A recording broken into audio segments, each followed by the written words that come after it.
ഭാര്യ മോഷണ കേസിൽ ജയിലിലായതിനെ തുടർന്ന് ഭർത്താവ് തീ കൊളുത്തി മരിച്ചു. അഞ്ചൽ പടിഞ്ഞാറ്റിൻകര റഹീം മൻസിൽ റഫീഖാണ് മരിച്ചത്. വീടിനുള്ളിൽ നിന്നും പുക ഉയരുന്നത് കണ്ട് അയൽവാസികൾ പോലീസിൽ വിവരമറിയിക്കുകയായിരുന്നു.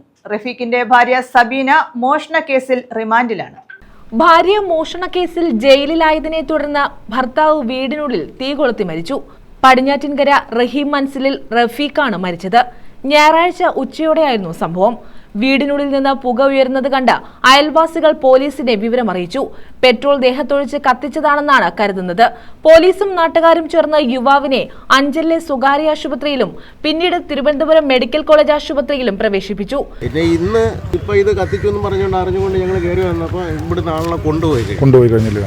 മെഡിക്കൽ കൊണ്ടുപോയെന്നാണ് പറയുന്നത്. മെഡിക്കലിൽ കൊണ്ടുപോയിട്ടില്ല. ഇപ്പൊ മിഷൻ ഹോസ്പിറ്റൽ ഉണ്ട്. ബന്ധുക്കളൊക്കെ ഉണ്ടോ? പുള്ളി ബന്ധുക്കളെ തന്തയും നല്ലതൊക്കെ ജീവിച്ചിരിപ്പുണ്ട്. ഒരു സഹോദരനോട് കേസുമായിട്ട് നടക്കുവാണ്. ഈ പെണ്ണ് പിന്നെ ഒരു മോഷണ കേസ് പ്രതിയായിട്ട് ഏതാണ്ട് പോലീസ് കണ്ടുകൊണ്ടിരിക്കുന്ന ഒരു കേസിൽ പ്രതിയായിട്ട് അവർ അട്ടക്കുളങ്ങര സബ് ജയിലിൽ കിടക്കും. അവർക്ക് ജാമ്യമായിട്ടില്ല. അതിന്റെ ഒരു ഫീലിംഗിലാണ് ചെയ്തത്. പിന്നെ അത് ചെറിയ ഒരു ഇതുണ്ട്, പ്രശ്നമുണ്ട്.